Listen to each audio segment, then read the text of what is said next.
আল্লাহর বান্দা বুজুর্গ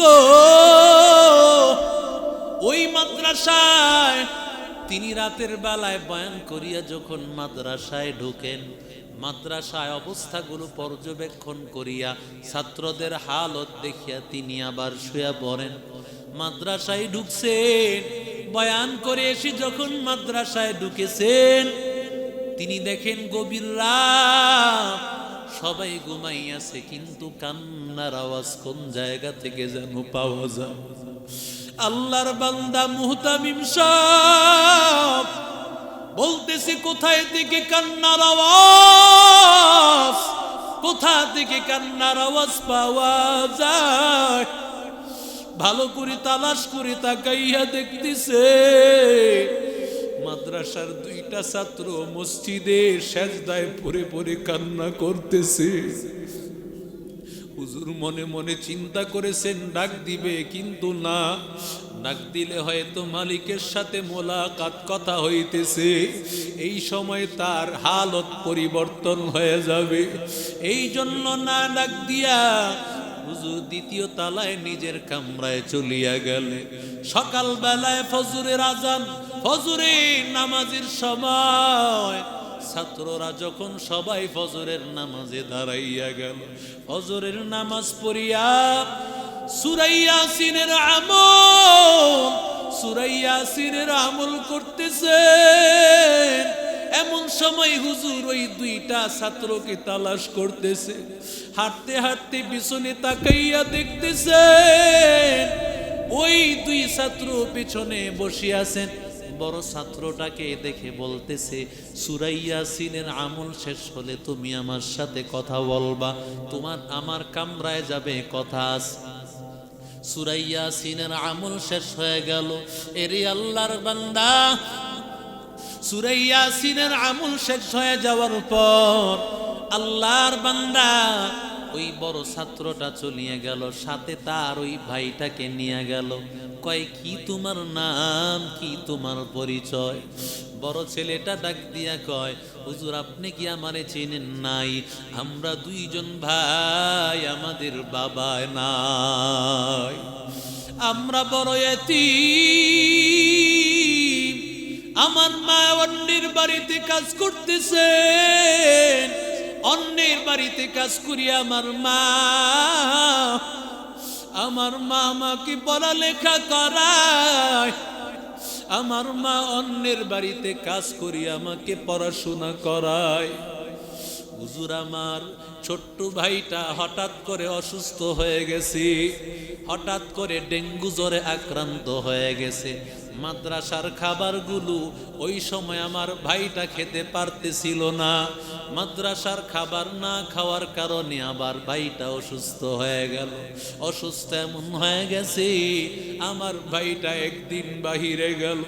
বাহিরে যাওয়ার পর আমার ভাইটা ডাক দিয়া কই, রে ভাই, দোকানে একটা রুটি দেখা যায়।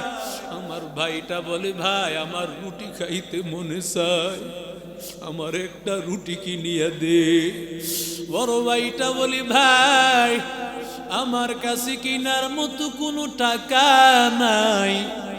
আমি তখন আমার মায়ের কাছে চলিয়া গেলাম।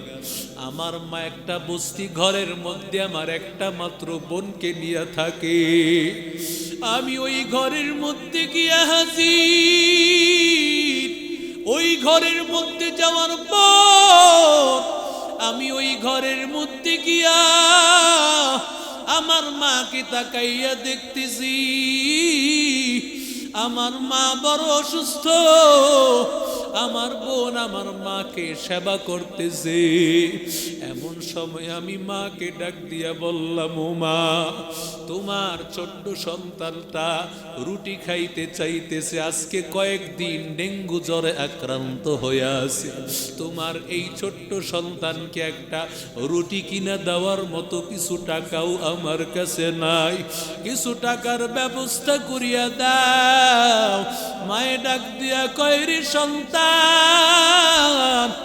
ও আদরের সন্তান, আজকে কয়েকদিন আমি কাজ করতে যাইতে পারি না, আমি মা বড় অসুস্থ,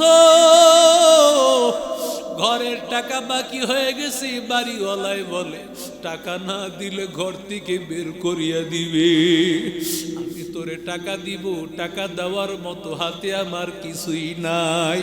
আমি নিরুপায় হইয়া ঘর থেকে বের হয়ে গেলাম।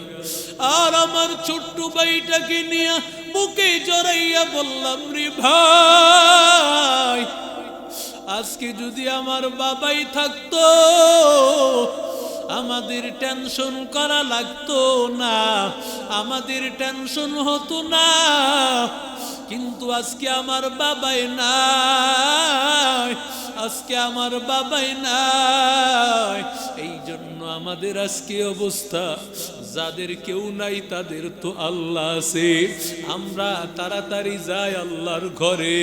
গভীর রাতে উঠিয়া যদি আমরা আল্লাহকে ডাকি, আল্লাহ হয়তো কিছু করবে। এই জন্য আমরা দুই ভাই গভীর রাতে উঠিয়া আল্লাহকে ডেকে বলি, ও মালিক, আয় আল্লাহ তুমি ছাড়া কেউ নাই। আয় আল্লাহ, মাঝে মধ্যে মাদ্রাসায় কত এতিম গরিব ছাত্রগুলো দেখি, বান্দা হकीकत से तो दुनिया बेखबर है, दुनिया की नुमाइश पर नजर है। नमी गोयम के अज दुनिया जुदा बाश बहर कारे के बाशी बा खुदा बाश, चिस्ते दुनिया अज खुदा गाफिल बुदान नहीं कमाशुक नुकरा हो पर जिंदजा। এরে নবীর আশিক উম্মতের দল, আল্লাহ বলে, গোলাম আমি আল্লাহ যেমন বড়, আমি আল্লাহর কালাম বড়। যে যত বড় হয় তার কথাও তো তত বড়। কথা বলেন না কেন? আমার আল্লাহ যত বড়, আমার আল্লাহর কথাও তত বড়। আমার আল্লাহর কথা যুক্তই কালামুল্লাহ, এই কোরআনটাও তো তত বড়। এর বান্দা তাকাইয়া দেখ, ও এনায়েত নগরের যুবক, ও আল্লাহর বান্দা তাকাইয়া দেখো, আমার আপনার শরীরে কত দামি দামি কাপড়, 1000 টাকা গজের কাপড়, কিন্তু এই কাপড়টা আমার পায়ের সাথে লাগলে আমরা সালাম করি না। কথা কোন ঠিক না বেটি? কিন্তু আল্লাহর কালাম যেই কাপড় দিয়ে মোড়ানো হয়, ওই কাপড়কে বলা হয় গিলাফ, ওই কাপড়কে বলা হয় জুজদান। ওই কাপড়টা, গিলাফটা যদি জমিনে পড়িয়া থাকে, কোনো অসতর্কতা বশত পায়ের সাথে লেগে যায়, বান্দা সাথে সাথে কাপড়টা উঠাইয়া বুকের সাথে লাগায়, চুমু খায়, আর ইমাম সাহেবকে বলে, হুজুর অন্যায় হয়ে গেছি, কিভাবে আল্লাহ মাফ করবেন? এরি আল্লাহর বান্দা যুবক, একটু তাকাইয়া দেখ, আল্লাহ কালামের কারণে কাপড়ের কত মর্যাদা বাড়াইয়া দিয়েছে। তোমার আমার ঘরের মধ্যে বান্দা তাকাইয়া দেখো কত দামি দামি কাঠ, বার্মাটিক সেগুন দিয়া, বান্দা চট্টগ্রামের সেগুন দিয়া বানাইছো। ওই সেগুন কাঠের ফার্নিচার বান্দা তোমার চলাফেরার পথে পা লেগে গেছে। এমন কোন আল্লাহর বান্দা আছে পা লাগলে সালাম করে? কথা বলেন না না। কিন্তু আল্লাহর কালামের দিকে তাকাইয়া দেখো, আল্লাহর কালামটা যেই রেহালের মধ্যে আল্লাহর কালামটা রাখা হয়, ওই রেহালটা কোনো দামি কাঠ দিয়া বানানো হয় না। ওই রেহালটা কোনো দামি কাঠ দিয়া বানানো হয় না। ওই রেহাল সামান্য কাঠ দিয়া বানানো হয়। এরি আল্লাহর বান্দা যুবক, ওই কাঠটা যখন বান্দার পায়ের সাথে লেগে যায়, যখন অসতর্কতা বশত পায়ের সাথে লেগে যায়, সাথে সাথে বান্দা ওই কাঠটা বুকের সাথে লাগায়, চুমু খায়, আর বলতে থাকে, আল্লাহ তুমি আমাকে মাফ করে দাও।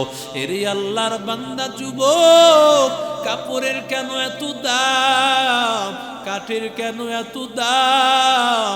একমাত্র কারণ হলো আমার আল্লাহর কালাম। কথা বলেন ঠিক না বেঠিক? যদি ওই কালামের এত মূল্য হয়, কাপড়ের কারণে, কাপড়টা কালামের সাথে লাগছে, কাপড়ের দাম বেড়ে গেছে। কাঠটা কালামুল্লাহর সাথে লেগেছে, কাঠের দাম বেড়ে গেছে। ও এনায়েতনগরীর যুবক, যদি কালামুল্লাহর সাথে মানুষের সম্পর্ক লাগে, তার দাম বাড়বে না কমবে? আরো জোরে বলেন। কেমন দাম বেড়ে যাবে বান্দা?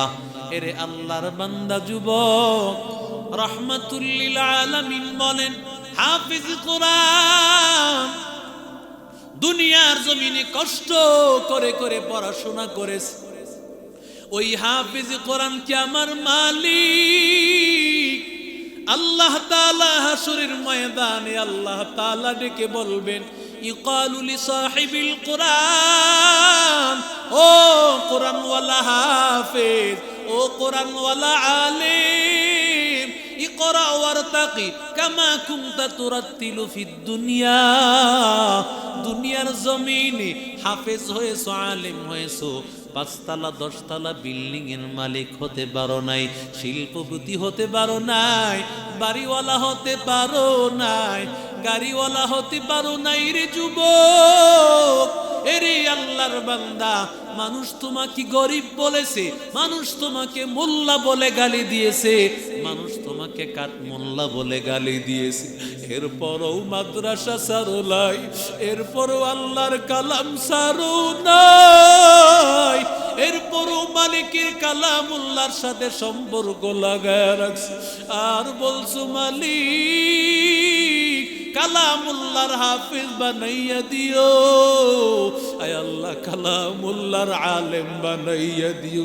এরে বান্দা, মাদ্রাসায় পড়লে ছাত্ররা মাঝে মধ্যে ভালো পায়, মাঝে মধ্যে ভালো পায় না, ভালো একটু কাপড়ও পরতে পারে না। ওর ঘরের মধ্যে মা বাবায় কত ভালো খায়, ওর ভাই বোনেরা কত জায়গায় ঘুরতে যায়, এই ছাত্রটারও মনে চায় ঘুরতে যায়, একটু ঘুমাইয়া থাকি। যেই ছোট্ট বাচ্চাগুলো সকাল 10টা পর্যন্ত ঘুমাইয়া থাকে, কিন্তু এই মাদ্রাসার দিকে তাকাইয়া দেখ, রাত্র 3টায় তাহাজ্জুদের সময় বান্দাগুলো উঠিয়া থাকে। এরে আল্লাহর বান্দা যুবক, মনে করো আমি আপনি যত গুনাহ করি আল্লাহ তো আমাকে ধরে না। এত বাংলাদেশে করোনা ভাইরাস আসে, একটার পরে একটা গজব আসে, কিন্তু বাংলাদেশ ধ্বংস হয় না। কত বড় ভূমিকম্প হয়, বাংলাদেশ শেষ হয় না, বাংলাদেশ নড়ে চড়ে পড়ে না। তুমি জানো না? মনে করো এই ক্ষমতা আমার, এই ক্ষমতা বিএনপির, এই ক্ষমতা আওয়ামী লীগের, এই ক্ষমতা উবাইদুল কাদের সাহেবের। এরি বান্দা না না, এই ক্ষমতা কার?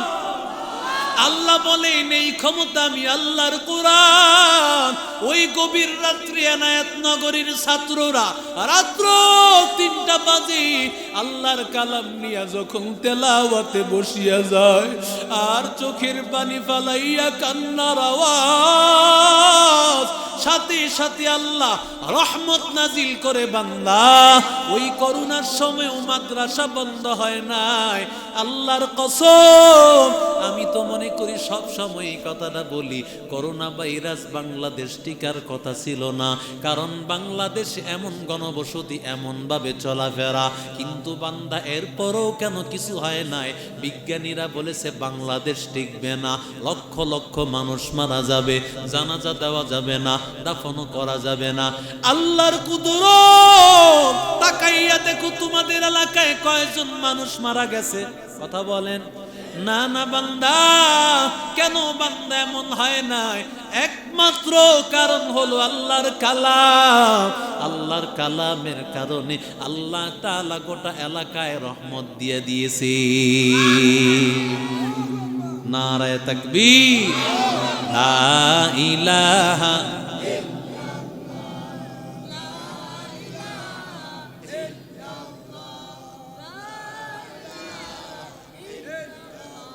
লা ইলাহা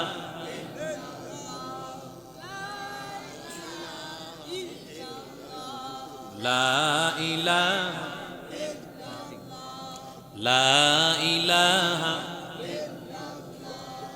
লা ইলাহা ইল্লাল্লাহ লা ইলাহা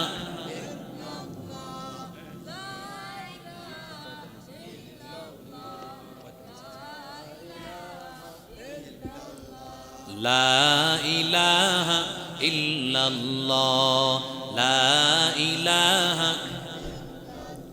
লা ইলাহা ইল্লাল্লাহ মুহাম্মাদুর রাসূলুল্লাহ সাল্লাল্লাহু আলাইহি ওয়াসাল্লাম। এরি আল্লাহর বান্দা যুবক, ও এনায়েতনগরের যুবক, আল্লাহর কালাম যেই বান্দাটা তেলাওয়াত করবে আল্লাহ হাসরের ময়দানে সম্মান দিবেন। আল্লাহ কইবেন, বান্দা 2 তলা 5 তলা বিল্ডিং আমি আল্লাহ দেই নাই, আমি তো দিব সবচেয়ে বড়টা, এই জন্য ছোটটা আমি আল্লাহ দেই নাই। আল্লাহ বলবে, গোলাম দুনিয়াতে তেলাওয়াত করেছো, এক একটা আয়াত তেলাওয়াত কর, আর এক এক তলা বিল্ডিং উপরে উঠতে থাক, যেখানে তোর তেলাওয়াত শেষ ওখানেই তোর বিল্ডিং এর সমাপ্তি। 6236 তলা বিল্ডিং, এত বড় বিল্ডিং এর মালিক আল্লাহ একজন হাফিজে কোরআনকে বানাইয়া দিবে। এরি আল্লাহর বান্দা যুবক, দুনিয়ার জমিনে তুমি সন্তানটাকে হাফেজ বানাইতে চাও না, বলো হাফেজ হইলে বেতন পাবে আর কয় টাকা, সন্তানকে খাওয়াবে কি, আমারে খাওয়াবে কি? এরে বান্দা, এই জন্য তুমি সন্তানটারে হাফেজ বানাও নাই, সন্তানটারে আলেম বানাও নাই। কিন্তু তাকাইয়া দেখ কত গরিব রিকশা চালায়, এরপরও সন্তানটারে মাদ্রাসায় পড়ায়, মা ইট ভাঙ্গে সন্তানটারে মাদ্রাসায় পড়ায়। এরে বান্দা, হাসরের ময়দানে যেই বান্দাগুলো কষ্ট করে করে নিজে খাইছে বা না খাইছে, সন্তানটারে হাফেজ বানাইছে, সন্তানটারে হাফেজ বানাইতে গিয়া মা বাবাই খাম জড়াইয়া রিকশা চালায়, মা বাবাই গার্মেন্টসে কাজ করতে যায়, মা অন্যের ঘরে কাজ করতে যায়। এরে আল্লাহর বান্দা যুবক, এরে নবীর আশিক উম্মতের দল, এরে আল্লাহর বান্দা, আমাদের একজন বুজুর্গ আল্লাহওয়ালা ঢাকা শহরে এক মাদ্রাসার মুতামিম সাহেব, আল্লাহর বান্দা বুজুর্গ,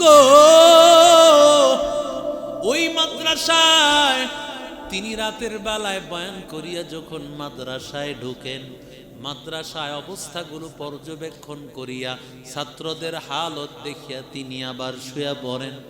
মাদ্রাসায় ঢুকছেন, বয়ান করে এসে যখন মাদ্রাসায় ঢুকেছেন, তিনি দেখেন গভীর রাত, সবাই ঘুমাইয়াছে, কিন্তু কান্নার আওয়াজ কোন জায়গা থেকে যেন পাওয়া যায়। আল্লাহর বান্দা মুহতামিম সাহেব বলতেছে, কোথায় থেকে কান্নার আওয়াজ, কোথা থেকে কান্নার আওয়াজ পাওয়া যায়? ভালো করে তালাশ করে তাকাইয়া দেখতেছে, মাদ্রাসার 2টা ছাত্র মসজিদে সেজদায় পড়ে পড়ে কান্না করতেছে। হুজুর মনে মনে চিন্তা করেছেন ডাক দিবে, কিন্তু না, ডাক দিলে হয়তো মালিকের সাথে মোলাকাত কথা হইতেছে, এই সময় তার হালত পরিবর্তন হয়ে যাবে, এই জন্য না ডাক দিয়া হুজুর 2য় তলায় নিজের কামরায় চলিয়া গেলে। সকাল বেলায় ফজরের আজান, ফজরের নামাজের সময়, ছাত্ররা যখন সবাই ফজরের নামাজে দাঁড়াইয়া গেল, ফজরের নামাজ পড়িয়া সূরা ইয়াসিনের আমল, সূরা ইয়াসিনের আমল করতেছেন।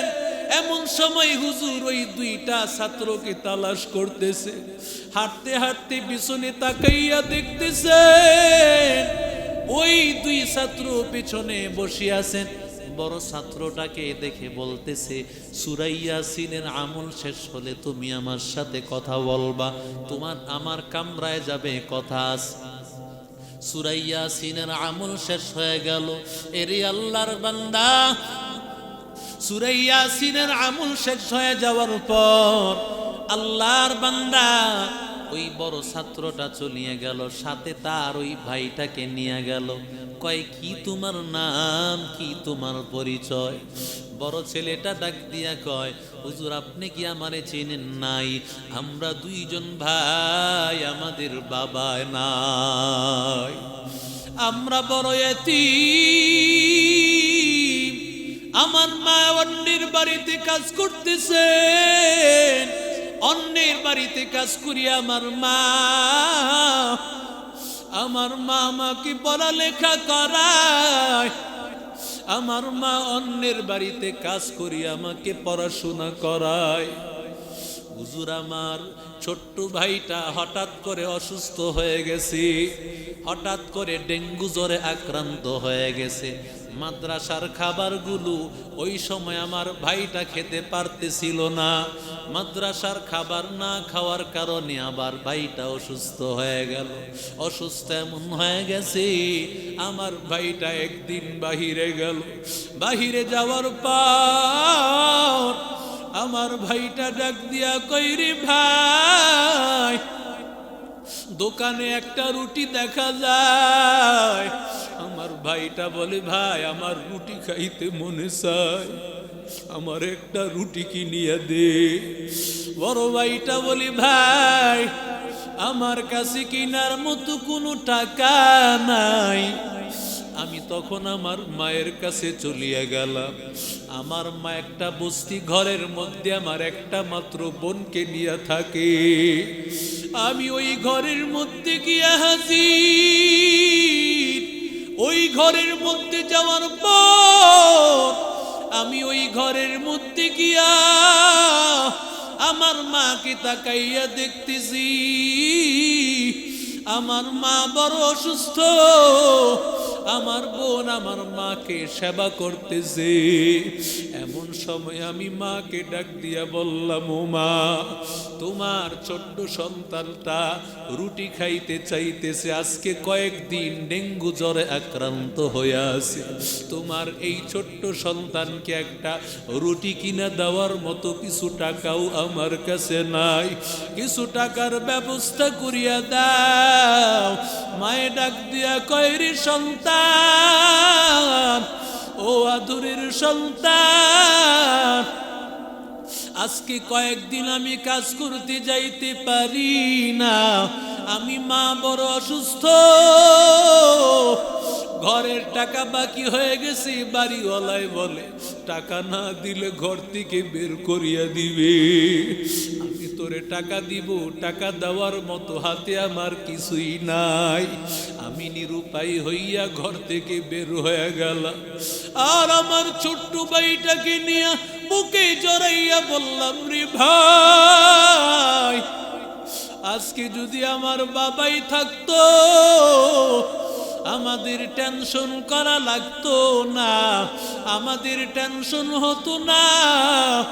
কিন্তু আজকে আমার বাবাই নাই, আজকে আমার বাবাই নাই। এই জন্য আমাদের আজকে অবস্থা। যাদের কেউ নাই তাদের তো আল্লাহ আছে। আমরা তাড়াতাড়ি যাই আল্লাহর ঘরে। গভীর রাতে উঠিয়া যদি আমরা আল্লাহকে ডাকি, আল্লাহ হয়তো কিছু করবে। এই জন্য আমরা দুই ভাই গভীর রাতে উঠিয়া আল্লাহকে ডেকে বলি, ও মালিক, আয় আল্লাহ তুমি ছাড়া কেউ নাই। আয় আল্লাহ, মাঝে মধ্যে মাদ্রাসায় কত এতিম গরিব ছাত্রগুলো দেখি বাংলা, এরে নবীর